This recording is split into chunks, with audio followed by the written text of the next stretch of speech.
Welcome to Fabulously Flawed, where the perfectly imperfect come to shine. Marni, along with her sensational sidekick Taylor, are the mother-daughter duo that puts the fun in dysfunction. Every episode, we unpack the chaos of mental health while sprinkling in the sass of pop culture. We're here to share stories, laughs, and lessons that remind you to embrace your quirks and to never, ever let anyone dull your sparkle. So join us as we celebrate the beauty of being fabulously flawed. Let's get real, let's get raw, and let's get ready to add a little extra shimmer to your day. Hey, fabulous friends, fabulous listeners, fabulous human beings. Thank you for listening and joining into Fabulously Flawed.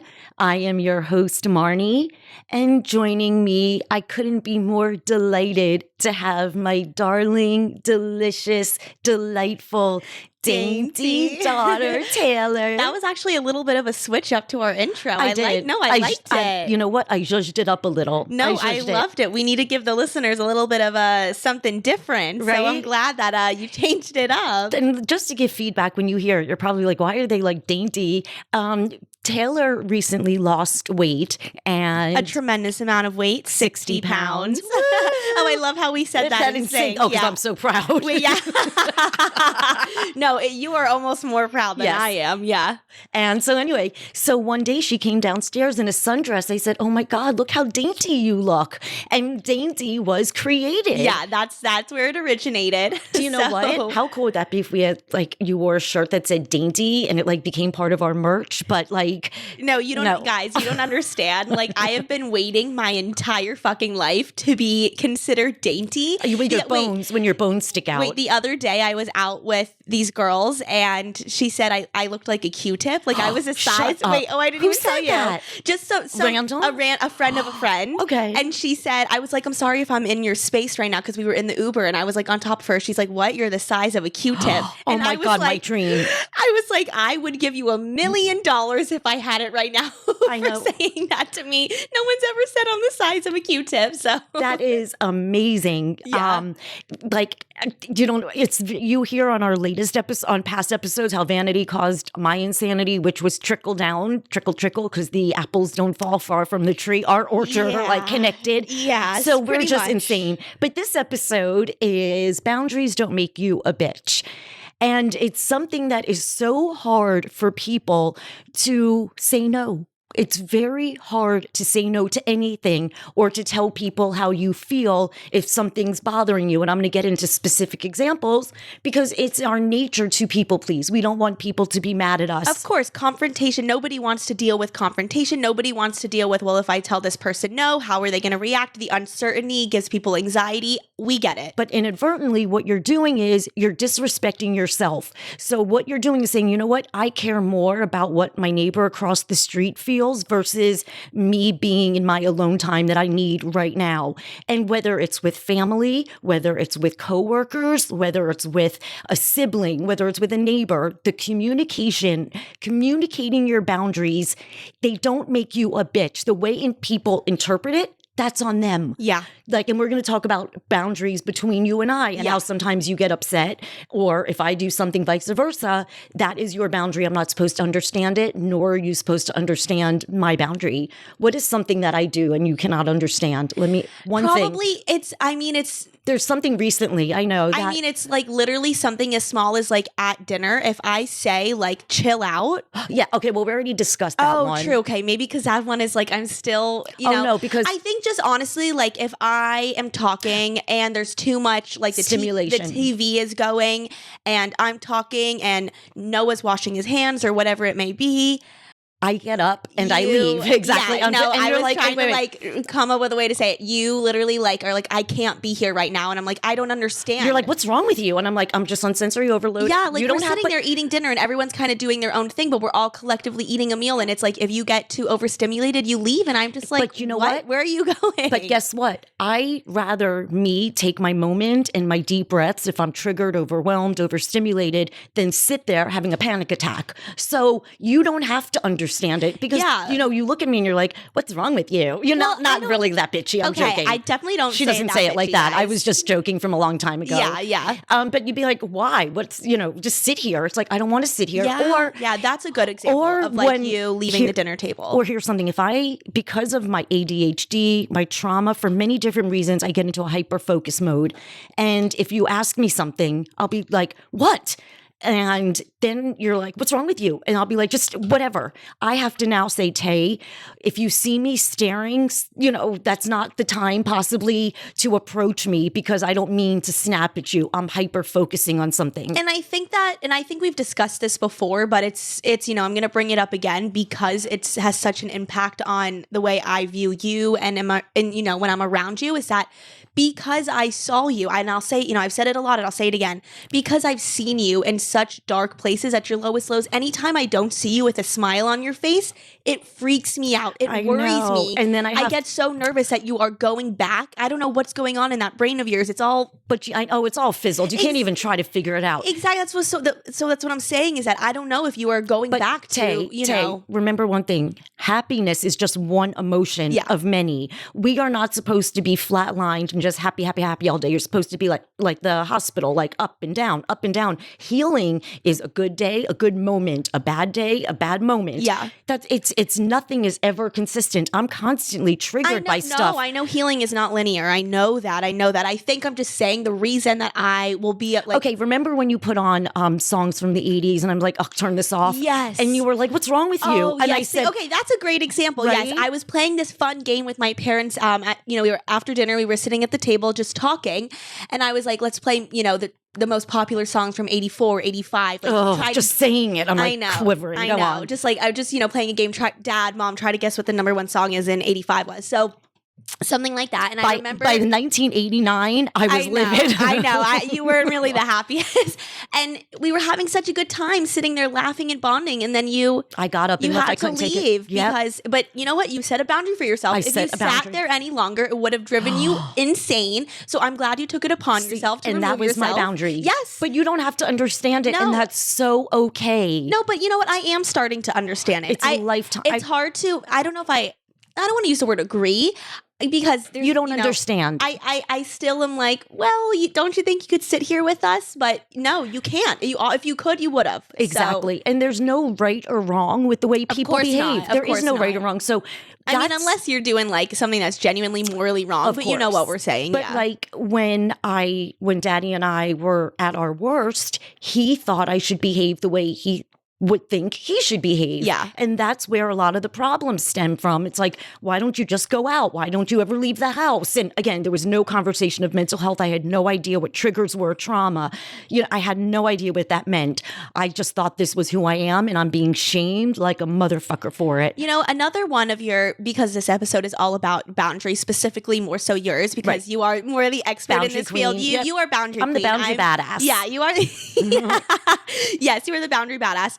One thing about my mom is that it's very hard to get her to leave her comfortable, safe space. Yes. Like I don't really go out I don't really go out with you in public, and that's because you don't feel. You know what, Tay? Explain a little bit, actually. It takes a lot of energy for me and for most people to get through a day. My brain is so exhausted from healing, from living, from learning. Everything. Of course, it consumes me. Me too. But our journeys are very different. Oh, extremely, yeah. So every day, just getting up and brushing my teeth, getting up and having my consistent routine, it saves my mind. I'm already exhausted. So if I use my life like an emotional debit card. Okay. So just think of your credit card. Right. I get $100 limit daily. Okay. By going out, I already know the overload of people, stimulation and talking and getting ready, or even just putting on clothes. It has nothing to do with like makeup or anything. Yeah. It's just leaving. It's exhausting. Maybe there's my OCD of the obsessive thoughts about leaving, my anxiety, social anxiety, why just instead of worrying what's going to happen, just go with it. But life has become so exhausting. I know. That you don't think I wish I could just say, hey, let's go here, let's go there, let's go to this movie, let's do that. I couldn't even, I talked about this before. Let's say, are you going to cry? No, it's okay. I love emo talks. Okay, true. It's more real. Yeah. It's fine. I can't, let's say we're going to go, we have an appointment at Boca at 3:00 and you say, oh, we're going to hang out at my friend's house or just, let's figure out stuff to do in the area until we have to be someplace. I cannot do that. See, I cannot do that. And that's where we differ. Yeah. And you would say, what is wrong with you? And I will say to you, it makes me uncomfortable. I know. Really, that's it. You don't owe anyone an explanation. No. You're just my daughter. Right. So I want you to understand. But most people, let's say you come home from work and you need time to unwind. When you walk in the door, the dog is barking, kids are talking, husband, if you communicate and let your family know, it doesn't make you a bitch. It is necessary for your self-care to say, you know what, guys? So necessary. I just not need to be spoken to for a half hour. Just give me my quiet time. It has nothing. I cannot be a better mom to you guys if I don't take care of myself. Oh, for sure. And that's where the communication comes in. And you know what? Exactly. How vital, no, that's okay. Just how vital communication is for all aspects of life, especially when communicating to your family, the people you spend the most time with. If they get mad at you, let them. It is not your problem. Your problem is to take care of yourself. Yeah, your mind and your soul and your brain. And I've been also setting boundaries with myself, not only with, with my friends, but with my parents. Like I know I'm starting to kind of learn what works, what to share with them, what not to share with them, let's say you have a friend who just always stops by. And when I hear a knock on the door, I'm triggered to when police banged on my door in 1986 with my mother's drug paraphernalia. So anytime I hear knocking or banging. Yeah. So even knocking, you'll look at me. Why am I trembling? What's wrong? Someone's just knocking. I was triggered. The way the sound of the knock, my subconscious brain must be so fucked up on overload. Oh, when someone did that ding dong ditch prank on us, and wait, what is ding dong ditch? Let's see. You ring the bell, bang on the door, and run away, and run away. Right? Yeah, just stupid, immature kids. And I remember it literally ruined your whole night. Like you could not finish walking the Super Bowl because you got so freaked out. And I was like, "Mom, but come stay. Like it's Travis and Taylor. I wanted to watch it with you all day." That's right. You were so mad at me. Oh, since I wouldn't say mad, but I was just disappointed. Maybe that you I don't understand, why can't you just sit here and finish the Super Bowl? The ding dong ditchers are gone. Yep. But you know what? I was lost. That triggered you, obviously, and you couldn't continue your night, which, Another boundary that I talk about too is, with daddy and my marriage, for everyone else who doesn't call him daddy. Yeah. One of the biggest pet peeves, and rightfully so, is I, throughout my entire marriage, would just take money from daddy's little area. I would take 100, 50, and he would say, did you take the 100? Did you take a 50? And I used to do that. And when we got back together in 2022 and started over, I knew that was a boundary I didn't want to cross. Not that he wouldn't give me anything I needed, but I didn't know when I was married, oh, that's my ADHD. That's why I spend impulsively. I need that dopamine. I need the dopamine rush. Yes. So also, if daddy also knows that if I have $5, $50, $500, or $5,000, I will figure out a way to spend it. Mm-hmm. Not that I need anything, but I needed that dopamine impulsivity. I know that now. So before I want to buy things, I stop. I do not do it anymore. Oh, no. You've been great. There used to be an influx of Amazon packages daily. The day, every day. I was like, you know what? I do need a new cheese shredder.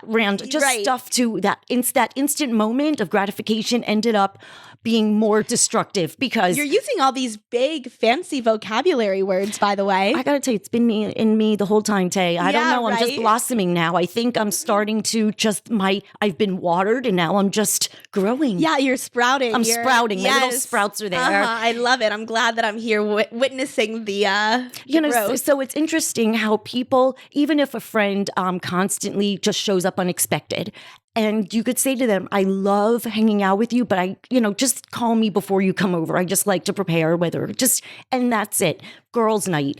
They want every Friday night, you feel pressure to go with a certain group of girls. If you just got off of work and you're exhausted, there's nothing wrong with saying, guys, I'm exhausted tonight. I'm going to pass on this one. Not at all. And if someone gets mad, see, my problem is my extrovert personality. My extroverted personality. No, I was trying to say something. My extrovert personality makes plans, not discussing it with the introvert personality of me. So if I make plans right now with you, I'm like, Tay, Saturday we have to go to the festival flea market. Yeah. Come Saturday morning, I may not want to go anywhere. That's what usually what happens. And I get upset. And you get very upset. And you're afraid. I'm afraid of you. And that's my problem. I know. Because you get so mad. I'm sorry. And I was actually discussing this with some guy the other day. And I was like, something about me is like, I need to plan. And he was laughs. He was super into it. He was like, no, thank you so much. But I'm like, I'm a serial planner. Like, I need to know. But you know what, Tay? Things happen. God laughs when we make plans. I know. You never know what's going to happen. You never know. So all intentions are there, but if something doesn't happen, we weren't supposed to go. Leave it at that. No, I know. And I've learned with you now. I used to really get upset when my mom and I would make a plan. She'd say to me when she was in the mood, like, extrovert Marni, like, let's go to Prime 112 on Saturday. Yep. And I'd be like, yes. So I would tell all my friends, guess what? I'm going to Prime 112 with my mom on Saturday. Friday night would come and I would sense that she's not really feeling it, but she would say, I'll see how I'm feeling in the morning. Correct. And then the morning would come around and it's, Tay, I'm really not in the mood to go anywhere. And I would get so upset. So upset. And I didn't deserve it. No, you didn't, because... But I can't tell you how to feel, but I explained just...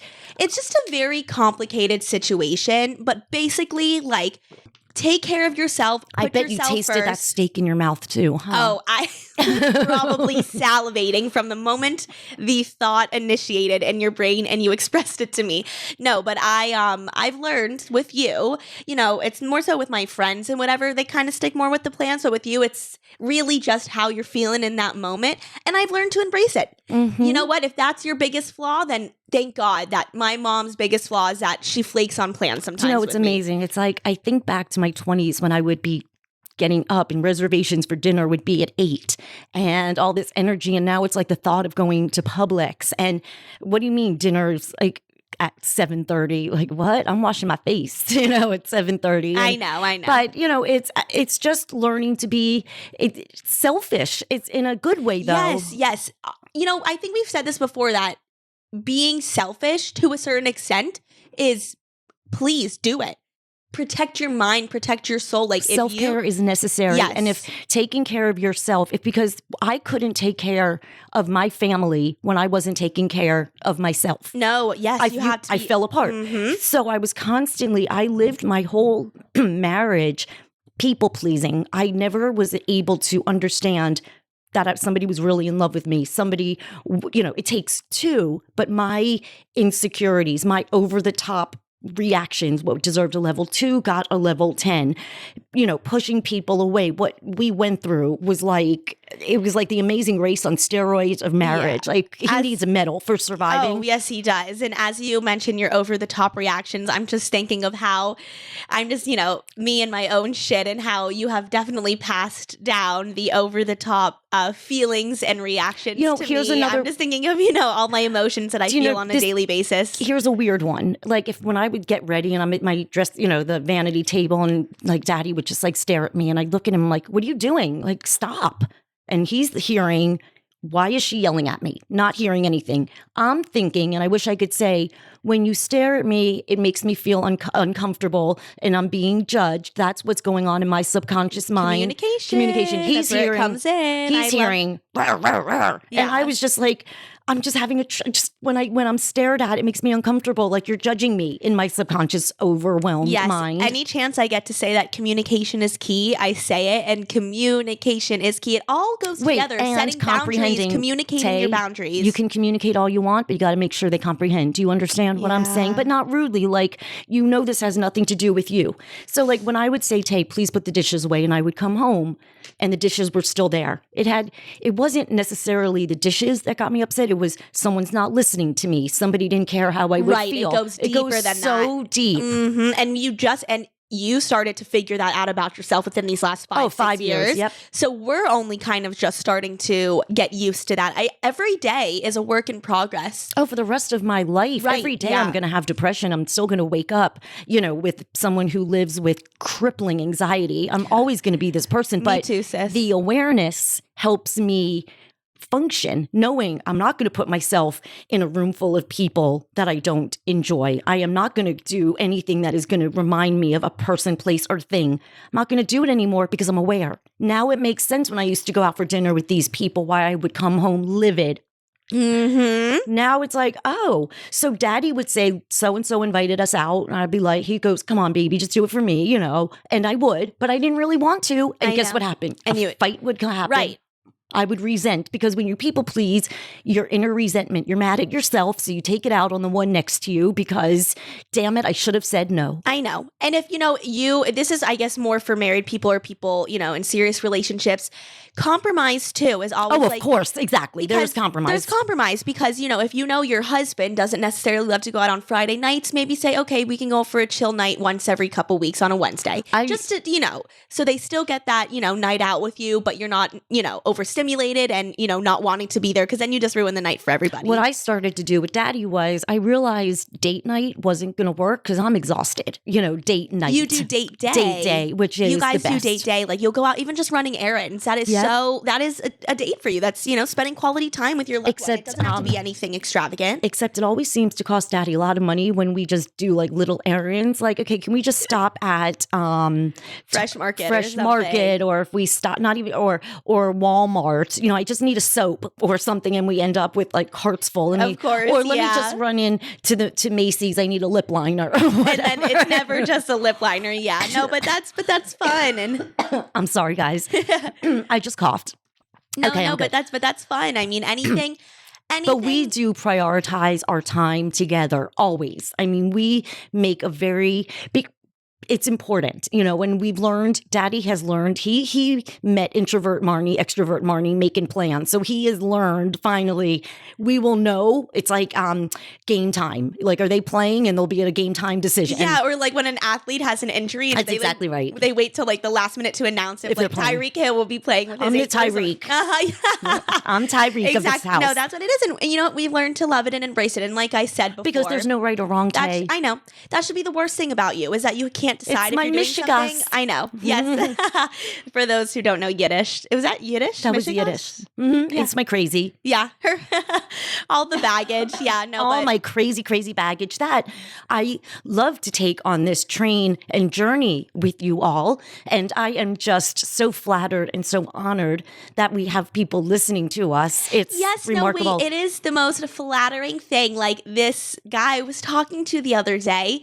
This is the third time you've mentioned this guy, and the next episode is going to be what happened on Hinge. And I want to talk about how Taylor Swift has lived in my life. No, we actually don't hate this guy. Oh, he's nice? Oh, yeah, no, he's nice. It's just a friend or whatever. But he took it upon himself to listen to my episodes, and it was the most touching thing. And I just was this Lewis or someone else? No, someone else. Another person. His name is James, actually, but not a James that I know. My other James is a new James. Hi, new James. Thank you. Hi, new James. No, thank you. No, wait. We're sitting here right now, and I'm thinking of Sweaty Balls from SNL that we watched yesterday with Anna Gasteyer and Molly Shannon. Where did that come in though? Because I just said I'm looking at you right now, and with the headphones and the way they were talking.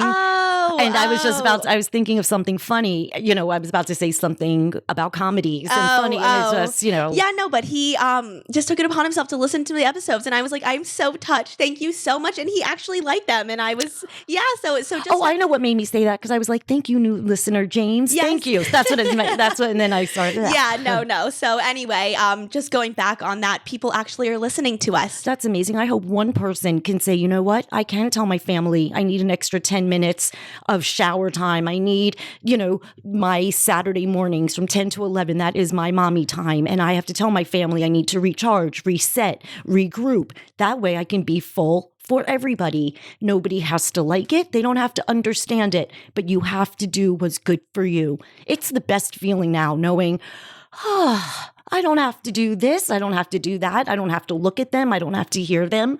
It's wonderful. And for your personal boundaries, like I've said before, unfollow, block. Oh, everything. Yes. Unfollow, unfriend, mute, block, whatever you have to do for your mental well-being.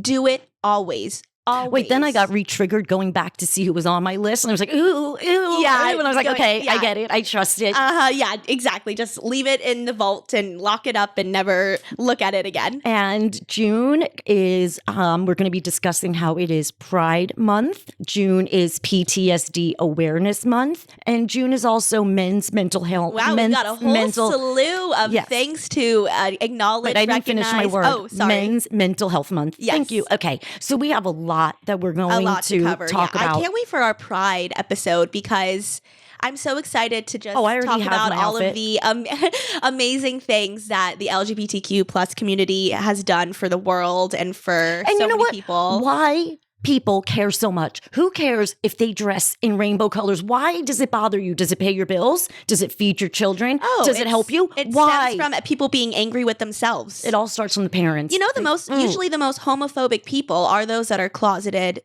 gay. That's how it always goes. Well, so it's if you're part of the community and someone is bullying you, just know they're definitely angry with themselves. Well, it's true because I've watched enough Law and Order, SVU, to know all of these advocates and stuff are the real ones behind the scenes doing the cray-cray. Whatever's good for you. I'm not saying what you do behind the scenes is cray-cray, but they were doing very improper, illegal things. Right. When we say, we never shame anyone. Oh, God, no. If it seems like we are, just know we're talking about like things that are like really not okay. See, things with me are not normal. So if I'm talking about something you do behind closed doors, I'm talking about like something over the top that would be inappropriate. So whenever I use examples, I'm using illegal things. Yeah.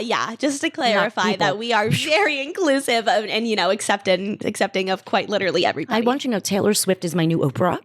That's my new. I think she's everybody's. She's my new Oprah. But we'll talk about that. But I'm excited to get into Pride on our next episode. Yeah, Taylor Swift. We were watching the Eras tour last night. Welcome to the Era. Wait. She goes, welcome to the Eras tour. I love the way she does that little like, welcome to the Eras tour. Yes, it's the best. But I started to get triggered during, what was it, Love Story? What song was it that I was like, wait a second, that's Me to Daddy. It was all of them. Everyone, I think it started during the Fearless era when you started to hear like, You Belong With Me, I think is what started it. And then it was so funny. We'll get more into this when we do an episode that's like more kind of breaking down her lyrics and how it correlates to our life. But as the eras progressed, my mom would be like, wait, that song is about Dad and I. That song is about Dad and I. I'm like, yes, she's so relatable. But then I started to get angry, remember? During one of the songs, I was like, wait, that's when I wanted him to do that. Maybe was it Don't Blame Me, Love Me Crazy?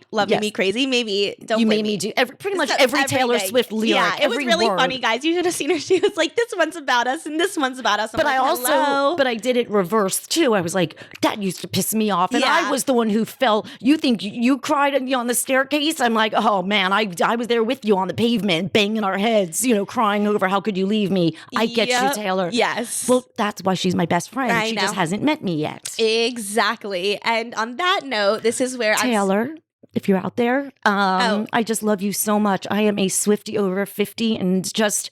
I love you. You need to get that like tattooed on your body, Swiftie over 50. I have because you know what? I have merchandise where you can find your Swiftie over 50, your Swiftie dad, Taylor Swift, anything to make you feel good or Father's Day is customizable. We have Father of a Swiftie golf balls, really amazing gifts. You can find us on Fabulously Flawed 2ds.net or just go right to Etsy and just type in Fabulously Flawed with 2Ds in the search bar and you will find our store. You guys are amazing. I love you all so much. You have no idea.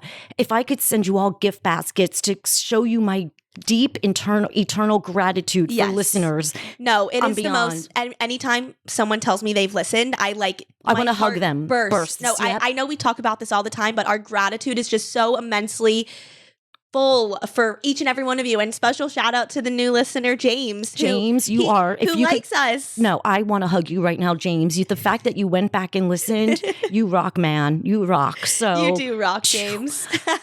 Go, James. Anyway, guys, I want everyone to have a fabulous day. Remember to never let anyone dull your sparkle. Never, ever, ever, ever, ever, ever let anyone burst your bubble. Ever. Sending so much love, so much peace. We love you guys. We love you. Until next time. If we didn't already tell you that. Okay, bye. Love you all. Thanks for tuning in to another episode of Fabulously Flawed. Remember, we drop new episodes every Tuesday and Thursday, so be sure to subscribe and never miss a moment of this dazzling duo. Craving more sparkle? Head over to fabulouslyflawed.com for exclusive content, episode archives, and more. And don't forget to check out Fabulously Flawed on Etsy for tons of amazing products that are sure to brighten your day. Be sure to follow us on socials to keep the conversation going and become a part of our Fabulously Flawed family. Until then, keep embracing your beautiful imperfections and remember, never let anyone dull your sparkle.